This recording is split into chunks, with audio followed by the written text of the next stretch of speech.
everybody, and welcome to Read Spider-Man Crawl Space Edition. Check us out at the SpiderManCrawlspace.com. Well, I'm here, of course, to review, the conclusion to Eight Deaths of Spider-Man by Joe Kelly, Ed McGuiness, or the amazing Spider-Not. Yeah, we have to insert a toy joke in here, don't we? So, and of course, I'll also review, Ultimate Spider-Man number 15. So, how did the big storyline finally come to a conclusion here? Well, let's get into those pros. So, first of all, I have to say there is a nice little part here. After everything that happened, and of course, the rush about why Spider-Man's depression and everything else, we finally get the Peter Parker we understand. Reason why he does everything else, why he dedicates his life to helping those better. We finally see this here, especially as he's kind of holding back the blank and trying to redo the casket. It's a nice little way to actually say who Peter is, and unfortunately, it took 8 issues to get here when this storyline could have been half, but of course, we have to have a placeholder. Another thing, it is kind of fun seeing Peter actually team up with Kane Marco. These two have always fought each other over the years for various things, from the classic, Nothing Can Stop the Juggernaut, to some of the other storylines that Roger Stern wrote in Amazing Spider-Man were good. So it's kind of nice to see them here on the other way and teaming up and pushing that up. I also like the fact that Doctor Strange finally figures out what Doctor Doom was trying to do with the casket. The fact was he was trying to get Spider-Man out of the way. And the fact is it makes plenty of sense that he was doing this because he knew Peter would, of course, do his sacrifice energy for those ones to keep the casket restored and stop everything with the 8 reads. It's actually a pretty smart idea. And the fact that Doctor Strange finally gets it is a pretty good too. I also like the fact they actually do kind of explain a little bit more and how things work between how the Juggernaut powers work in Sidorak and a few other things.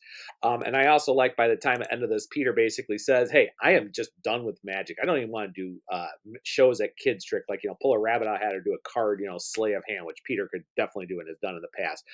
It's good to basically feel how we felt about this whole storyline. It's just kind of over. We don't want to deal with magic, even though we got the One World Under Doom storyline going on in the background. This is technically a tie-in to explain where Spider-Man was and then why he got involved and how Doctor Doom really did not expect this. But that, of course, leads us to the cons. The fact that we finally get the full explanation, even though last issue we found out that Sidorak was doing it because he was feeling the loss and pain of what was going on with the death of his children and their defeat is what immobilized him because he was too emotional. Something I think was ridiculous was the fact that after all these years, Sidorak has always been emotional, mostly angry, very unstoppable and everything. And the fact that he sees loss and the death of his children is what finally makes him is the reason why he couldn't move from the blight. It's really stupid. I'm sorry, it is. I mean, we all get hit by emotional things, whether we admit we're wrong or we don't admit a wrong or we feel an emotion we've never felt. It's like the person who's always been on the top of the change, been handed everything, all of a sudden they said, no, you can't have that, and this is why, and they kind of get parts on. And the fact that, we kind of have this like thing where, Sidorak is trying to do this redemption piece on it, where he basically says, you know what, I have been kind of this jerk all these decades and centuries, and you're right, now the death of my children finally made me turn over a new leaf. And of course he basically becomes Atlas and everything, so that works on here. I would have liked this better if we would have saw more of what was going on here into the constant, Sidorak is sitting on the throne ready for a bowel movement, and the fact that he was just paralyzed by the anger thing. Also, we had the conclusion how Peter actually gets everything, how they actually deal with one of the death of the side characters over in the area, and how Bailey and him go to the funeral to hear this, and how Peter even talks about like no matter what, people's lives mean something, no matter how small. And of course, this is over a window washer who's leaving messages for different, scout troops as well as other messages too for just to make their day a little better, even though he was being paid very minuscule money and basically working as a window washer all these years in bad weather with very little health and care. And basically the lesson is to tell Bailey Biggs, hey, everybody's job matters, which of course a few issues ago Peter said, what does it matter, we all die. It's a nice way to try to wrap up the conclusion, but it really makes things up. It missed the point. It could have been a really good lesson if it would have part into the areas and didn't drag things out. The fact of how it took Peter saying, "Oh no, they weren't supposed to die today," even though Cal had told them that these were only possible futures. It wasn't 100% awesome. Also, the conclusion about the fact that May and all this is like, "Oh, I know, I'm sorry, I wasn't my best. Forgive me. Oh, thank you, May." Or the fact that when it's all set and done, and actually Calix, of course, after being freed, is like, well, guess what? You got your wish there. You get to be on the throne as a prisoner. No, this isn't fair. This wasn't fair. And of course, Kara taking over as, basically the new head of Sidorak and the Crimson Bands and everything, even though she gave up her powers and everything. And basically, Sidorak says, "You know what? I'm going to be the good father. I'm going to take that responsibility. Here's your powers back. Life is good again. You're the new queen of the Crimson." Okay, please tell me again that this wasn't meant for your X-Men stories, Joe Kelly, 30 years ago, without telling me it was part of your storylines. Also, the fact with everything that happens, we have the setup for Shay, the fact that Kelly wants to use everything with the Black Hack and really establish a problem. It just feels so haphazard, especially in the conclusion. We get the couple page follow up to see Peter, of course, what leads to his new status quo. The fact that he stops these high tech bank robbers, and J. Jonah Jameson says, "Hey, the government actually wants to give you money for reward. You just saved millions upon millions of dollars meant for funds and everything else. Just give us your real identity, your social security number, we'll give the money." And Peter's like, "I can't do that. I'm so broke. I hate money, but I need money so much. I need a job." Oh, silly me, Peter Parker. Yeah, that's why my silence is. I'm doing a little George Costanza here with like, "Why would you do that? Why? Why would you do that? Ah, Kelly." So when this is all said and done, what do I do? This is a D from me, folks. This is a letter D. It just makes this storyline could have been fun. It could have been cool, but the fact we dragged it out for 8 issues, the fact that they were trying to do some love letter to lost storylines from X Men from 30 years ago, the fact that Ed McGuinness got to do these designs and do his little love to the to Jack King Kirby and everything else kind of makes it pretty moot. And of course, if this is any introduction about what's going to happen with Carol Kelly's run, it's going to be a very interesting run. D from me. Artwork is great. I had fun with the X-Men live as well as the mystical side of thing, but everything from basically why Doctor Doom did this to why Sidorak was not doing anything to way the storyline conclusion is, it's so the story had to happen because that's what the story said, and now it's over. Move on. On that note, let's move on to a much better area here too, of course, with Ultimate Spider-Man number 15 by Jonathan Hickman and Matthew Messina, who is doing the artwork on here. Let's get to the pros. I really like how this is set up. We kind of wonder, like, where were they going to go the run? And they say originally in vacation, but the fact that they kind of get this trailer and go in the middle of the desert out, everything else. It's actually kind of a fun little thing. I do like the fact about how Peter is kind of dealing with everything that's happened to him, that he's done some really crazy thing and he's trying to protect his family. But Mary Jane's the thing. I also kind of like the characters around the trailer park and everything, from David and one thing about the conspiracy theories and everything. And of course, in the world they exist in Ultimate Spider-Man, these people aren't as crazy as they are. And I actually really like the dialogue. Kind of introduces some new fun characters, even though they're kind of supposed to be a spin on some other characters. I mean, if you get it with David, like for the Tinkerer and so forth, it's actually pretty cool. But I also like how Mary Jane basically says, all this crazy stuff is these people are disappearing. Maybe you and Richard need to go find out what's happened. I really do like the fact doing it. And I really do like what's been going on with Richard himself as well, because they're really working on a lot about this here with the Pico Tech.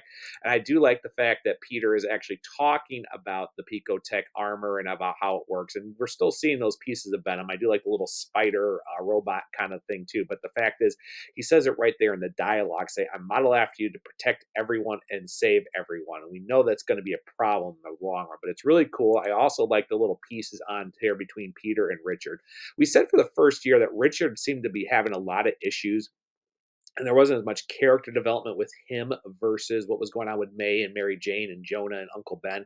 And I do really like this father son little area too. I mean, it kind of does remind me of my own things that I have with my own son right now too, because he's about around the same age, not maybe a couple years younger, but how we do have these conversations about him trying to be his own person. He's trying to learn everything. And he's kind of modeling these things after his own father, which is really why still being himself.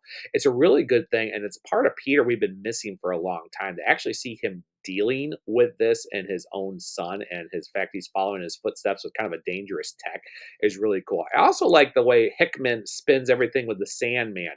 This is actually really cool, where it takes the parts of the classic, experiment gone wrong, as well as pieces of the Sandman, and still floating up about his redemption arc that was kind of thrown out in the late '90s from various right there. I like the fact that AIM, as we know in the Ultimate Universe here, was let the maker let them experiment, do thing, and if I don't William Baker basically got on his luck and everything and was basically just trying to survive himself. It gives a more tragedy to who the Sandman is, which they've tried to do over the years with his own daughter in Spider-Man 3, as well as some other with the characters and what he's viewed from abuse, as well as him, modding himself, and teachers were his only friends, and how, in the long run, he felt like everybody let him down. I really do like the fact he gets that little part and everything that works really good.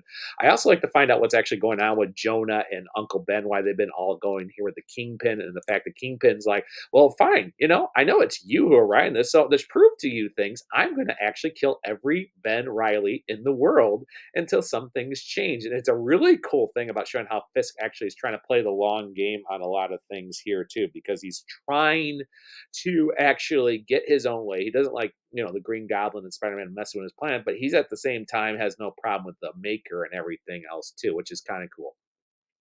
With that said, despite how great of an issue, it does have a little cons. And this is going on more of a personal thing too. We've had such a problem where, even though in the book itself, they're kind of spelling about what's been going on in the main book. What about the fact that Mary Jane, Peter asked Mary Jane, why are you still with me? Why do you love me after all this? And her actually talking about, how infinitely complex, well, there's always people who wake up every morning day thing, believing exactly how they are, and that they're total weird. They're saying how there's much areas to them. And basically, it's kind of a pot shot at what some of the things of the main Amazing Spider-Man, why Peter and Mary Jane can't be together.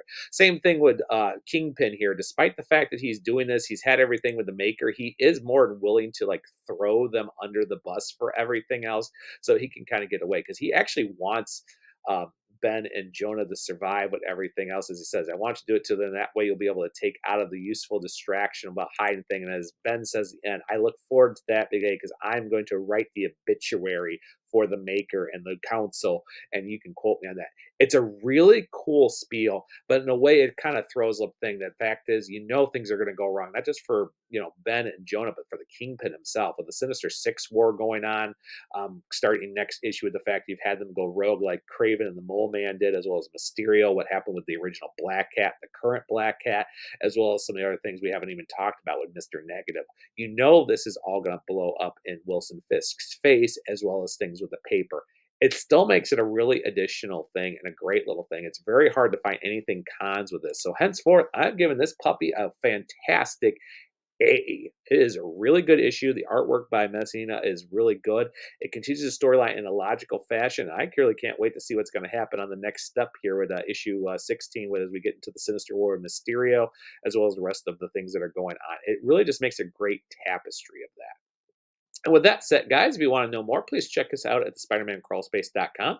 Think about liking and subscribing to this channel so you can get your most latest reviews when they become available every time and for everything. And of course, think about sharing it on your platform. And definitely, please leave me comments. I'm always looking for feedback on how I can improve mine, especially the way things have been going the last couple of months with my technology and issues. And with that, everybody else, I hope everybody has a fantastic day, and I will see you later on the Crawl Space.